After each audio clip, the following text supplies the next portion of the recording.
Good morning. Um, this morning I wanted to talk about hypocrisy, play acting. I uh, I wanted. I noticed a lot of things lately that are driving me insane. Um, with certain groups of people that are bemoaning actions, um, especially of law enforcement.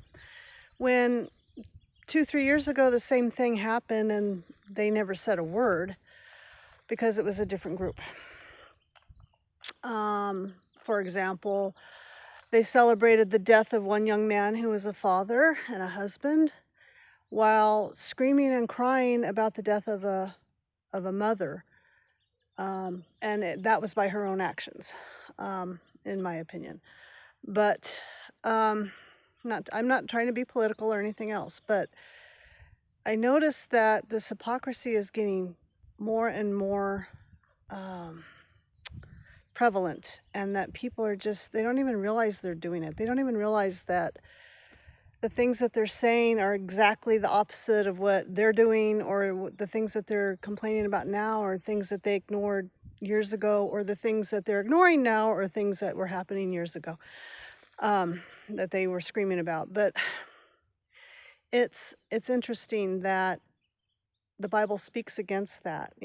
Jesus spoke against the Pharisees in their play acting with their religion. They were so pious in their own mind, but the Lord looked at them and said, "You're whitewashed tombs. You're full of death, and you're just making yourself look pretty on the outside." And that's what I fear for the church now, the bride. I don't want us to ever be like that. I want us to always be honest and open with who we are and who we believe in and who saved us, and not pretend. Don't put on a church face. Be real. Be real with the people that you come in contact with. Nothing speaks louder than telling your testimony of how yucky you were, and sometimes still are, but how our God forgives us when we ask, when we submit to Him, when we give Him our will, we seek His will for our lives. When we just put Him in charge of everything, He forgives us.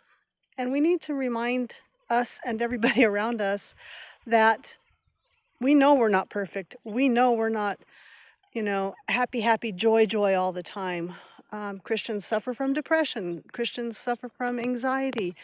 I have an anger problem, and yeah, I just want to be real with everybody that I talk to, because we're not better than anybody else, but He's better than everybody else, and because of Him, we can shine His light. So I hope you have a wonderful day. I love you guys.